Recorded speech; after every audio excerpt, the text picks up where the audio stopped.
They left her to freeze in a blizzard because she had no wolf. But the girl they dumped in that frozen wasteland wasn't broken. She was poisoned.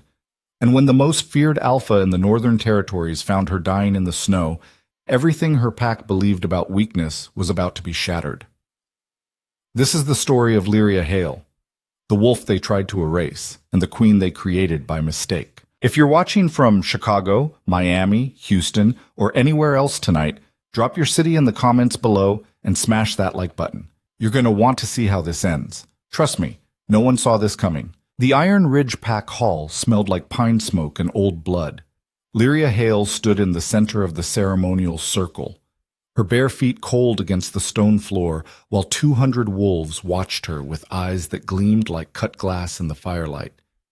Tonight was supposed to be different. Tonight was supposed to be hers. 18 years.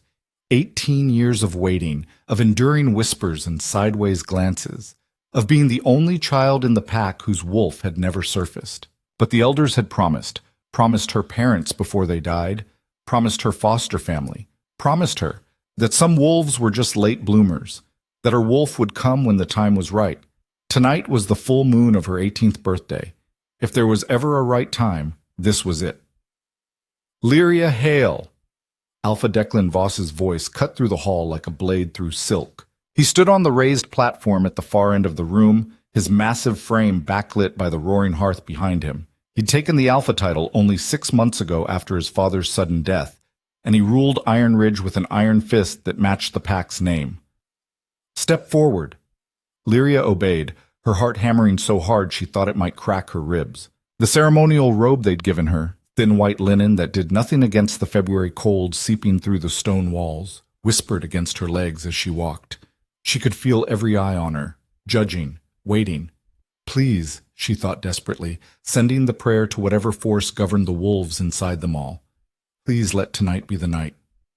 Declan's pale blue eyes swept over her with something that looked like disgust poorly masked as patience. He was only 25, but he carried himself like a king, chin high, shoulders broad, every movement deliberate and commanding.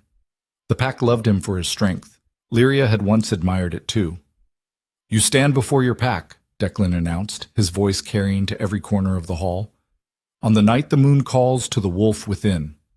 You have waited longer than most. Tonight, we will see if that wait was worth it, or if the bloodline that produced you has finally run dry. A ripple of laughter moved through the crowd. Lyria's cheeks burned, but she kept her chin up. She'd learned early that showing weakness to wolves only made them bite harder. Beside Declan, his beta, a cruel-faced man named Marcus with a scar running from his temple to his jaw, leaned in and whispered something. Declan's mouth curved into a smile that didn't reach his eyes. The council has agreed, Declan continued, to give you one final chance. If your wolf rises tonight, you will take your place among us as a full member of Iron Ridge. If not, he paused, letting the silence stretch like a noose. Then we must accept what the moon has already told us, that you are wolfless, and wolfless humans have no place in a pack. The words hit like a physical blow.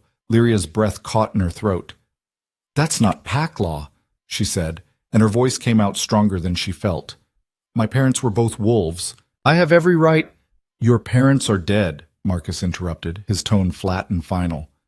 And they left behind a daughter who's done nothing but drain pack resources for 18 years. No wolf, no strength, no use. She can't even shift, someone called from the crowd. Lyria recognized the voice as Petra, one of the pack's enforcers. What good is a wolf who can't fight? Maybe she's just broken, another voice added, followed by more laughter. Lyria's hands curled into fists at her sides. She wanted to scream at them, to tell them she'd felt her wolf. In dreams, in moments of fear or rage, like a shadow moving just beneath her skin. But the words died in her throat because what if they were right? What if she really was broken? Declan raised one hand, and the hall fell silent. Enough, he said. Then he looked directly at Lyria, and there was something cold and final in his gaze. We'll settle this now. Strip. Lyria blinked. What? You heard me. If you want to prove you're a wolf, then shift. Right here, right now, in front of the entire pack. His smile widened, showing teeth. Unless you'd like to admit you've been wasting our time all along. Her pulse roared in her ears. The ceremonial shifting, the one she'd imagined 1,000 times, was supposed to happen in private under the guidance of an elder. Not like this. Not as a spectacle, a humiliation, a test designed for her to fail. But she had no choice. Lyria's shaking hands went to the ties of her robe. She could feel the weight of 200 stairs as she let the linen fall to the floor. The cold air bit at her skin, but she barely felt it. All her focus had narrowed to a single desperate thought. Come on, please, I know you're in there. She closed her eyes, reached deep inside herself, past the fear and shame, searching for that shadow she'd felt so many times before. The wolf who'd growled in her dreams. The presence that had always felt just out of reach. Please. She waited. The hall was so quiet she could hear the crack and pop of the fire. Nothing. No heat, no surge of power, no wolf rising to the surface, just silence. Lyria opened her eyes to find Declan watching her with something that looked almost like pity. Almost. Well, he said softly, I think that's answer enough. The hall erupted, voices overlapped in a cacophony of mockery and disbelief. I knew it. 18 years for nothing. She's useless. Get her out of here. Lyria stood frozen, naked and trembling, as the pack she'd grown up with, the people who'd known her since birth, tore her apart with their words. She wanted to run, but her legs wouldn't move. She wanted to disappear, but there was nowhere to hide. Silence! Declan's voice cracked like a whip. The hall fell quiet again, but the damage was done. Lyria could see it in their faces. The disgust, the disappointment, the finality. She was no longer one of them. Maybe she never had been. Declan descended from the platform, his boots echoing against the stone. He stopped 3 feet from her, close enough that she could smell the pine and leather scent that clung to all dominant wolves. Lyria Hale, he said, his voice formal now, ritualistic. The Iron Ridge Pack has given you every opportunity to prove your worth. You have failed. By the authority granted to me as Alpha, I hereby declare you rogue. You are no longer under our protection. You are no longer welcome in our territory. You are nothing. The word hit like a slap. Lyria's vision blurred with tears she refused to let fall. You can't do this, she whispered. I was born here. This is my home. Your home, Marcus said, stepping forward with a bundle of clothes in his hands, is wherever you end up tonight, if you survive. He tossed the bundle at her feet, just a thin shirt and a pair of worn pants. No coat, no boots. You have 10 minutes to get out of our sight. After that, if any wolf sees you on Iron Ridge land, they have my permission to kill you. Lyria's hands shook as she grabbed the clothes and pulled them on. The fabric was rough and cold, barely better than nothing. Around her, the pack had already started to disperse, conversation rising as if she were already gone, already forgotten. She looked up one last time, searching the crowd for a single friendly face, someone who might object, someone who might fight for her. But there was no one. Even Sarah, her foster mother, the woman who'd raised her after her parents died, stood near the back of the hall with her eyes downcast, her mouth pressed into a thin line. She wouldn't meet Lyria's gaze. No one would. Lyria turned and walked toward the hall's main doors, every step feeling like it might be her last. The February wind hit her the moment she stepped outside, cutting through the thin clothes like knives. Snow was already falling, thick, heavy flakes that stuck to her hair and eyelashes. Behind her, the doors slammed shut with a finality that echoed across the compound. She stood there for a moment, staring at the iron gates that marked the boundary of the only home she'd ever known. Beyond them was the forest. Beyond that, the mountains. And beyond that, nothing. Just wilderness and cold and wolves who would kill her on sight if she crossed into their territory. Move, she told herself. You have 10 minutes. But her feet felt rooted to the ground. Because the truth was, she had nowhere to go. No allies. No plan. No wolf to protect her in a world that belonged to predators. She was about to take her first step toward the gates when she heard boots crunching in the snow behind her. Lyria turned to find Marcus and 2 other enforcers, both of them grinning like this was the highlight of their night. Change of plans, Marcus said casually. The Alpha doesn't want you wandering around nearby, telling sob stories to other packs, so we're going to make sure you end up somewhere remote. Ice flooded Lyria's veins. "What are you talking about?" Marcus's grin widened. "You'll see." Before she could react, one of the enforcers grabbed her arm and yanked her toward a waiting truck. She tried to fight, kicking, clawing, screaming, but it was useless. They were wolves. She was human. The fight was over before it began. They threw her into the truck bed like a sack of grain and slammed the tailgate shut. The engine roared to life, and the vehicle lurched forward into the storm. Lyria scrambled to her knees, gripping the side of the truck as it barreled down the mountain road. Snow whipped past her face, stinging her skin. The wind was so loud she could barely hear herself think. "Where are you taking me?" she screamed, but her voice was swallowed by the storm. Marcus leaned out the driver's window, his face barely visible through the snow. "Frost Pass," he shouted back, laughing. "Let's see how long you last up there." Frost Pass. Lyria's blood turned to ice. Frost Pass was a stretch of mountain territory so remote and brutal that even wolves avoided it. The elevation was too high, the temperatures too extreme, the terrain too unforgiving. It sat on the border between Iron Ridge land and the Northern Territories, wild, unclaimed, and deadly. If they left her there, she would die. Not in days, in hours. The truck climbed higher and higher, the road growing narrower and more treacherous with every mile. Lyria's fingers were already numb, her teeth chattering so hard she thought they might crack. She tried to hold on, tried to stay conscious, but the cold was relentless. Finally, after what felt like both an eternity and no time at all, the truck skidded to a stop. The enforcers hauled her out and dumped her into the snow. Lyria hit the ground hard, the impact knocking the breath from her lungs. By the time she managed to sit up, the truck was already turning around. "Wait!" she gasped, but the word came out as barely a whisper. Marcus leaned out the window one last time. "Good luck, rogue," he called, his voice dripping with mockery. "Try not to freeze before the wolves find you." Then the truck disappeared into the storm, its tail light swallowed by the swirling white. Lyria knelt in the snow, alone. The wind screamed around her. The temperature was dropping fast. She could feel it in the way her skin burned, in the way her breath came in short, sharp gasps. She tried to stand, but her legs buckled, tried to think, but her mind was starting to fog. "Get up," she told herself. "You have to move. You have to find shelter." But there was no shelter, just snow and rock, an endless frozen wilderness stretching in every direction. She crawled forward, toward what she didn't know. Maybe toward a tree line she thought she could see through the storm, maybe toward nothing. Her hand sank into the snow, numb and clumsy. Her vision was starting to blur at the edges.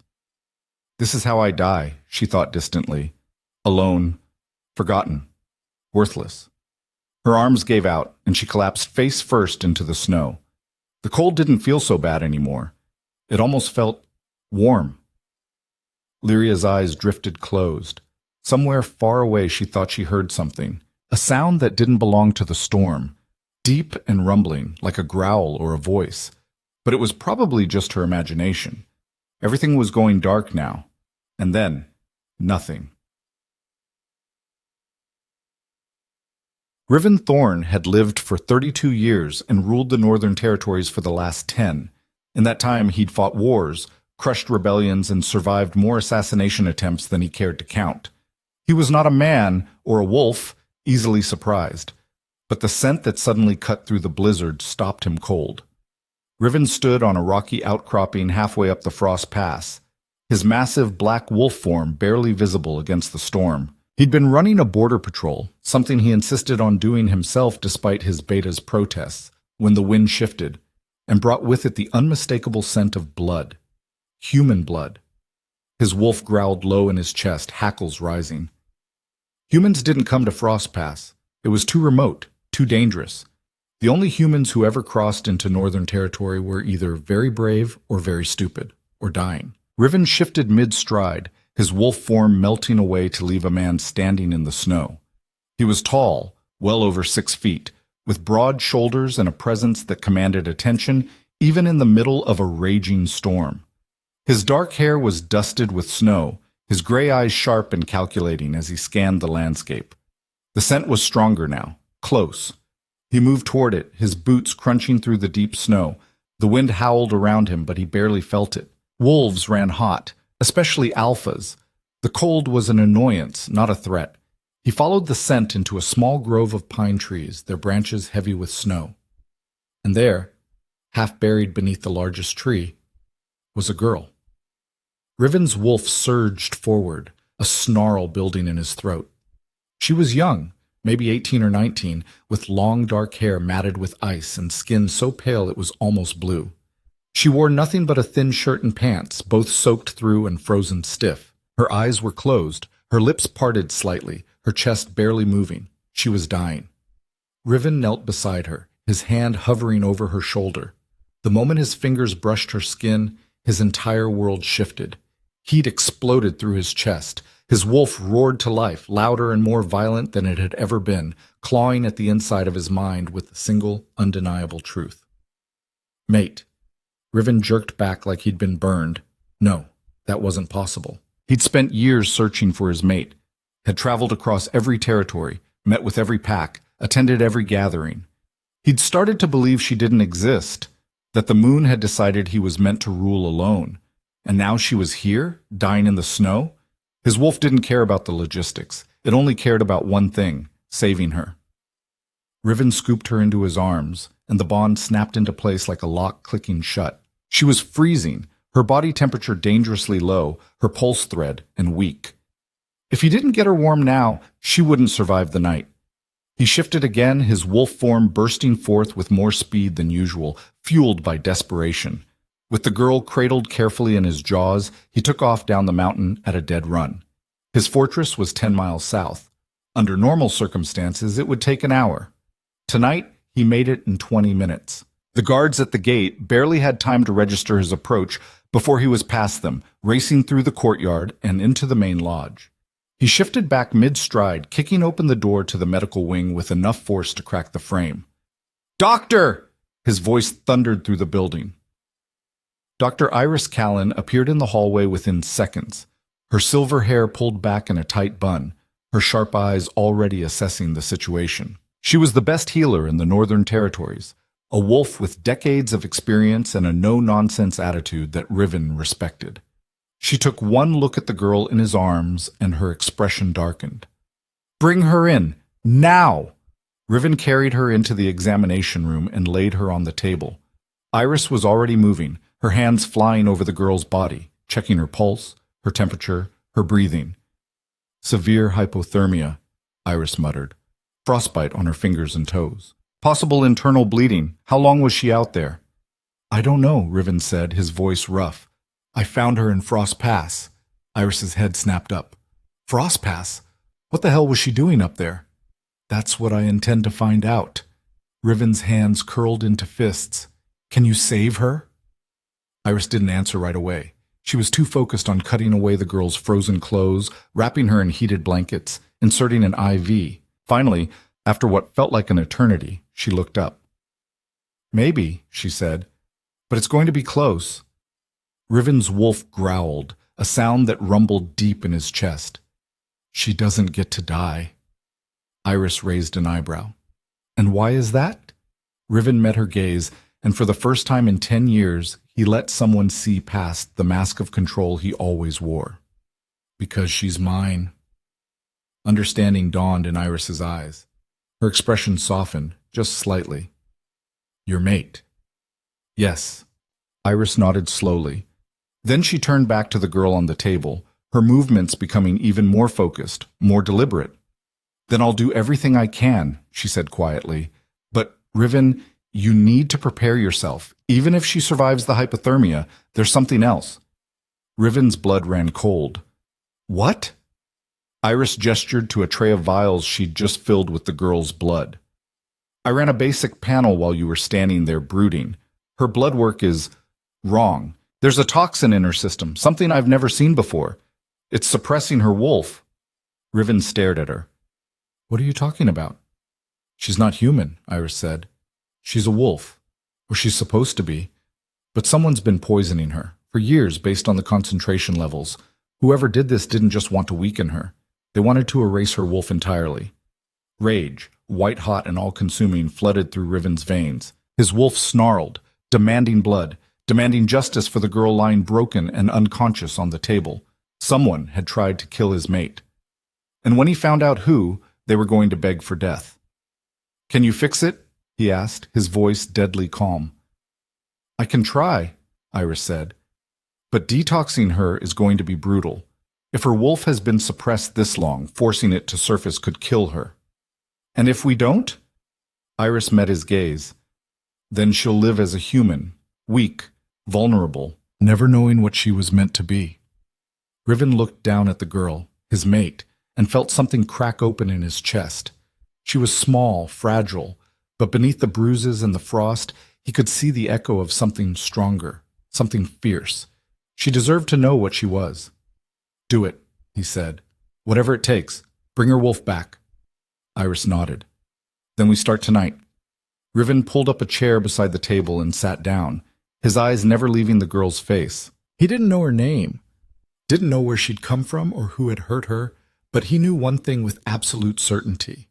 She was his, and he would burn the world down before he let anyone hurt her again. The girl didn't wake for 3 days.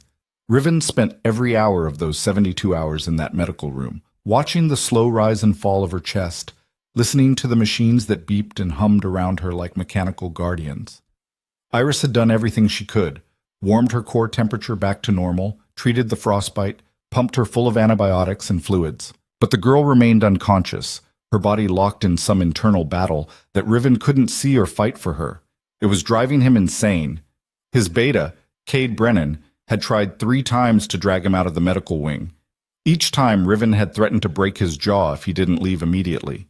Cade, who'd known Riven since they were children and understood when to push and when to retreat, had wisely chosen retreat. But on the morning of the 4th day, Cade tried again. "You need to eat," Cade said, standing in the doorway with his arms crossed. He was nearly as tall as Riven, with sandy blonde hair and eyes the color of amber. Where Riven was all sharp edges and controlled fury, Cade was steady and pragmatic, the balance that kept the Northern Territories from descending into chaos when Riven's temper flared. "And sleep. And probably shower because you smell like a wet dog that rolled in anxiety." Riven didn't look away from the girl. "Get out." She's stable," Cade pressed. "Iris said so herself. Sitting here staring at her isn't going to make her wake up faster." "I said get out." Cade sighed, running a hand through his hair. "Fine. But the council is demanding answers. You disappeared for 3 days, came back with an unconscious girl covered in frost, and then locked yourself in here. People are starting to ask questions. Let them ask." "Riven—" "She's my mate, Cade." Riven's voice was low and dangerous, the kind of tone that made even dominant wolves step back. "The council can wait. The questions can wait. Everything can wait until she wakes up." Cade was quiet for a long moment. Then he stepped into the room and closed the door behind him. "Your mate," he said carefully. "Are you sure?" Riven finally looked at him, and the expression on his face must have been answer enough because Cade's eyes widened. "Hell," Cade breathed. "After all this time, I know." "Does she know?" "She hasn't exactly been conscious to tell." Cade moved closer, studying the girl with the same analytical gaze he used when assessing threats. "She's young. 18, maybe 19, Iris estimated based on bone structure. And someone tried to kill her. Yes. By dumping her in Frost Pass during a blizzard." Cade's jaw tightened. "That's not just murder. That's a message. Whoever did this wanted her to suffer." Riven's hands curled into fists. "I'm aware. Do we know who she is? What pack she's from?" "Not yet. Iris found traces of wolfsbane and silver nitrate in her bloodstream, compounds designed to suppress a wolf's ability to shift. Based on the concentration, she's been poisoned for years. Probably since childhood." Cade's expression darkened. That's barbaric. What kind of pack poisons their own? The kind that fears what she might become." Riven stood, pacing to the window that overlooked the fortress courtyard. Snow was still falling, though lighter now, delicate flakes that caught the morning sun. "Iris thinks she's from a royal bloodline. The toxin signatures match old records of suppressants used during the Purge Wars." Cade went very still. "The White Wolves?" "Maybe." Riven, The white wolves are extinct. They've been gone for over a century. That's what everyone believes. Riven turned back to face him. But what if they're not? What if some survived, went into hiding, and now someone's trying to finish what the purge started? Cade opened his mouth, then closed it again. Finally, he said, "If you're right, and she really is a white wolf, then saving her just painted a target on your back. The old families won't like it. Hell, half the council still remembers the stories their grandparents told about the white wolves, how powerful they were, how dangerous. If word gets out that you've claimed one as your mate, then they'll deal with it," Riven said flatly. "I don't care what the council thinks. I don't care what the old families want. She's mine. And anyone who has a problem with that can take it up with me directly." Cade studied him for a long moment, then nodded slowly. "All right, then we prepare for war, because that's where this is headed." "Good. But first," Cade said, his tone softening, "you need to let her wake up on her own terms. When she opens her eyes, the first thing she's going to see is you, a massive, terrifying alpha she's never met, staring at her like she's the only thing in the world that matters. That's going to be overwhelming enough without you looking like you haven't slept in a week." Riven wanted to argue, but he knew Cade was right. His mate, and damn, it still felt surreal to even think that word, was going to wake up confused and afraid. The last thing she needed was him looming over her like some kind of obsessed predator, even if that's exactly what he was. "Fine," Riven said finally.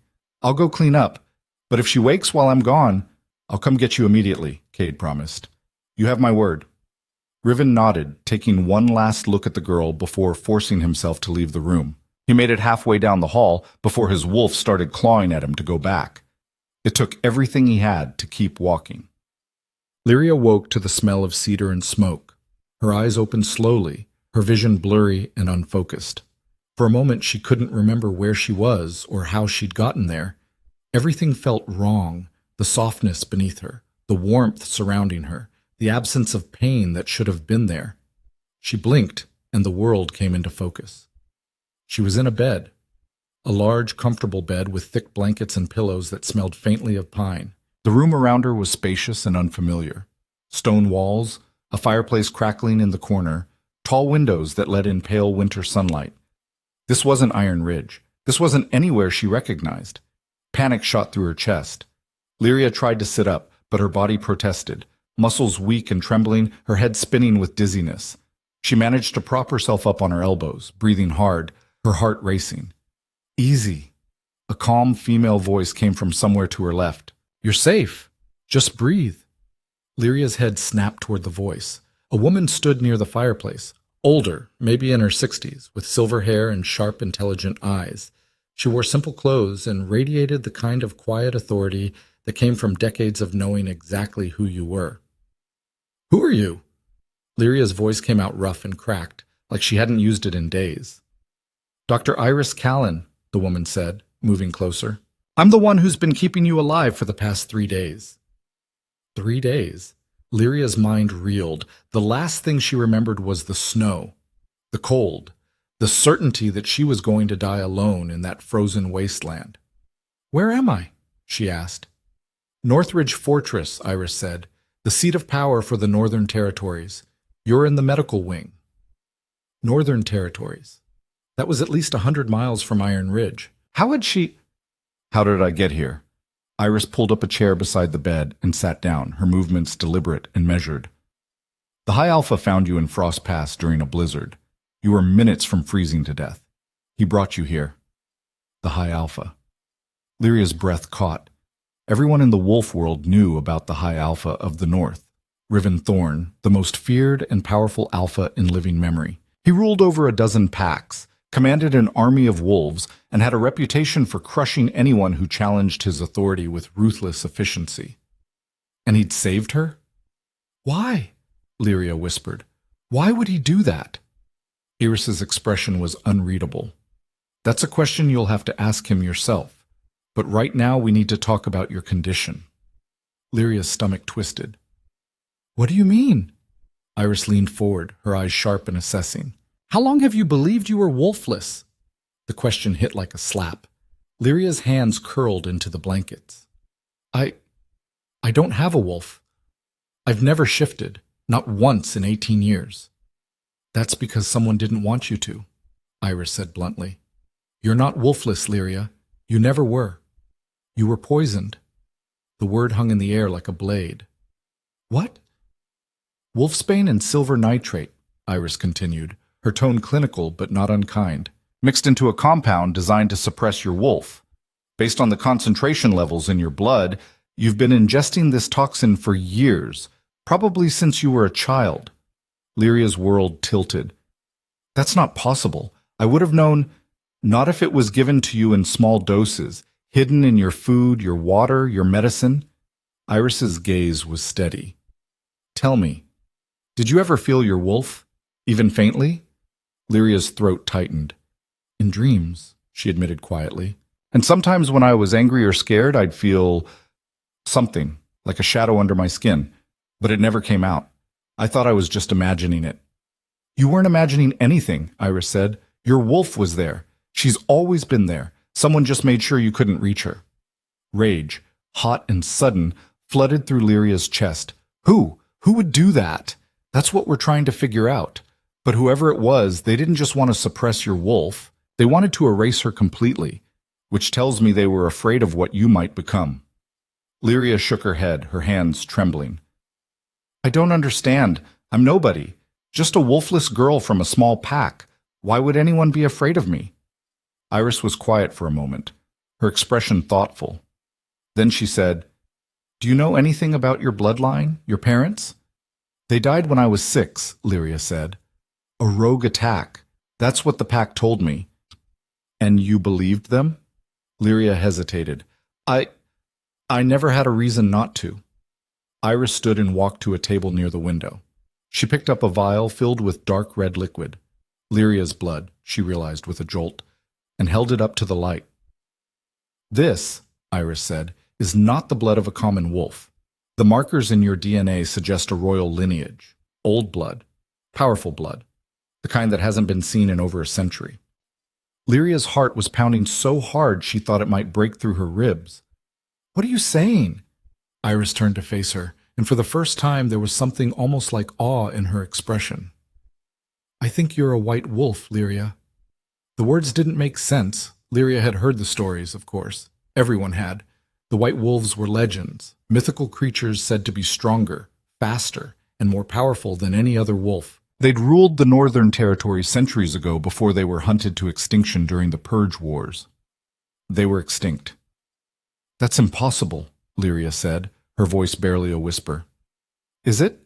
Iris challenged. Think about it. A royal bloodline that someone desperately wanted to suppress. Parents who died under suspicious circumstances. A pack that poisoned you for years to keep your wolf from surfacing. That's not the behavior of people protecting a wolfless girl. That's the behavior of people terrified of what she might become. Lyria's mind was spinning. She wanted to deny it, to laugh and say it was ridiculous, but the pieces were starting to fit together in a way that made terrible, horrible sense.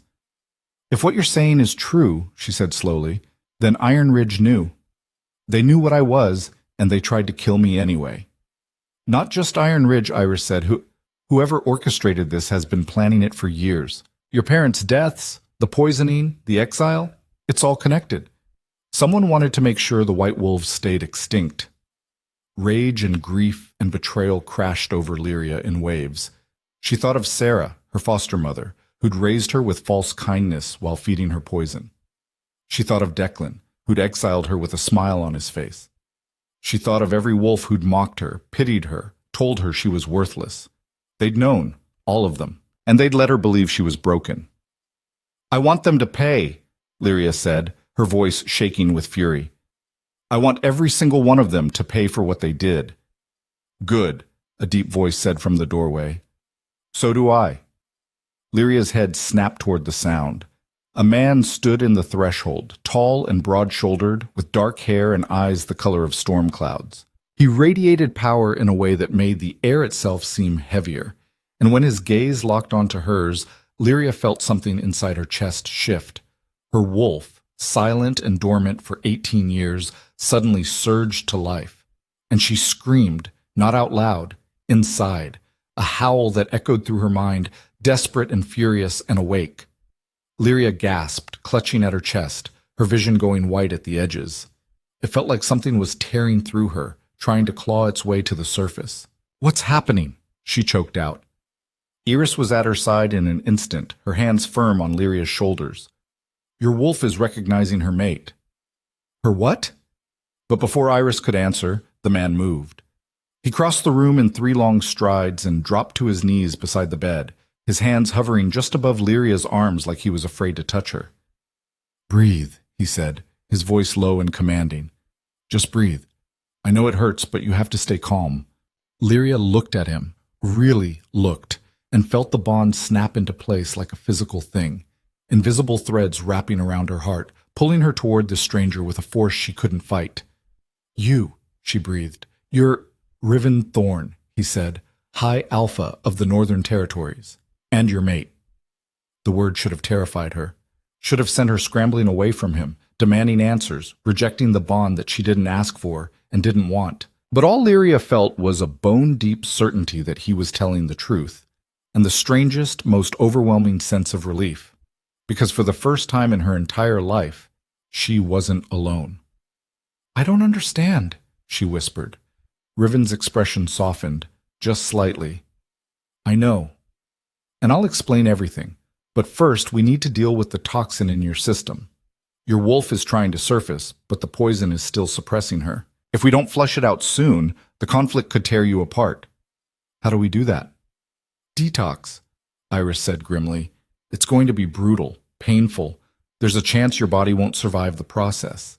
And if I don't do it, then you stay like this," Riven said. "Half alive, half wolf, never knowing your full strength." Lyria looked between them, her mind racing. She thought about Iron Ridge, about Declan's smug face as he exiled her, about Marcus laughing as they dumped her in the snow to die. She thought about 18 years of being told she was worthless. And she made her decision. "Do it," she said. "Whatever it takes. I want my wolf back." Riven's eyes flashed with something fierce and approving. "Then we start tonight." The detox began at sunset. Iris had prepared a room in the lower levels of the fortress, a space with reinforced walls and a door that locked from the outside. It looked like a cell, and Lyria supposed that's exactly what it was. "You'll need to be restrained," Iris explained as she led Lyria down the stone corridor. Riven walked on Lyria's other side, his presence a constant, looming force. "When the toxin starts purging from your system, your wolf is going to fight for control. If you're not contained, you could hurt yourself, or others." Lyria nodded, her throat too tight to speak. Fear was starting to creep in now, cold and insidious. She had no idea what she was walking into, no frame of reference for what brutal actually meant, but she'd already made her choice. The room was sparse, just a cot bolted to the floor and thick leather restraints attached to the walls. Lyria's stomach turned at the sight, but she forced herself to walk inside. "How long will this take?" she asked. "Days," Iris said. "Maybe a week. It depends on how strong your wolf is and how much poison is still in your system." "And what do I do?" "Survive," Riven said quietly. Lyria looked at him, and something in his expression made her chest ache. He looked like a man preparing to watch someone he cared about walk into hell. Which, she supposed, he was. "I'll be here," he added. "The entire time. You won't be alone." Lyria wanted to argue, to tell him he didn't need to do that she wasn't his responsibility. But the words wouldn't come, because the truth was, the thought of going through this alone terrified her. "Okay," she whispered. Iris gestured to the cot. "Lie down. I'm going to give you an injection to accelerate the purge. Once it starts, there's no stopping it."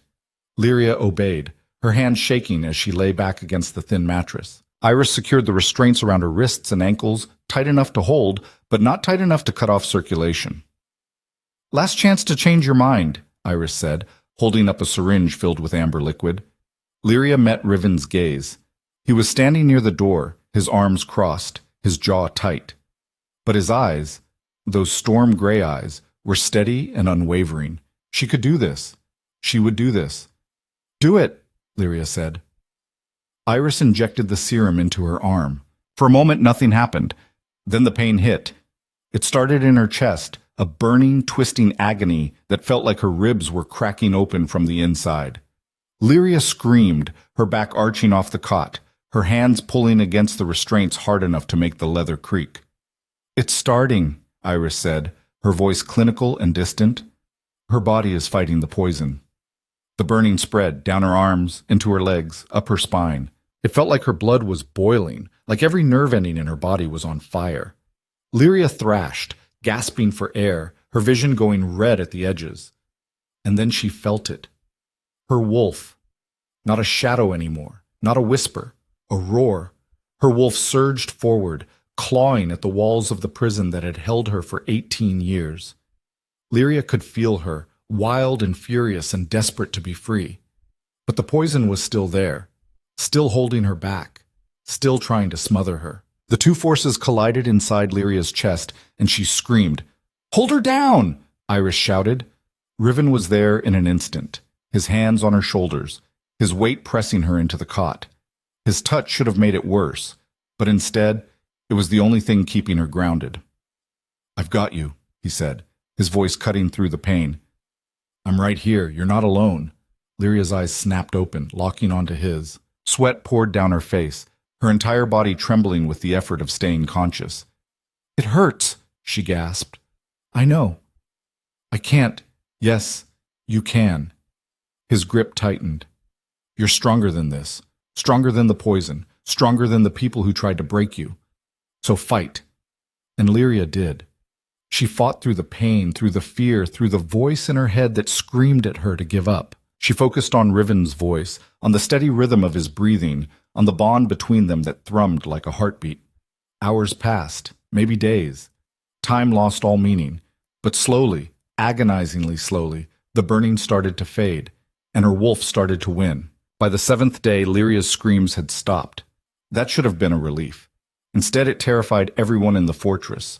Riven stood outside the reinforced door, his hands braced against the frame, listening to the silence on the other side. For 6 days straight, he'd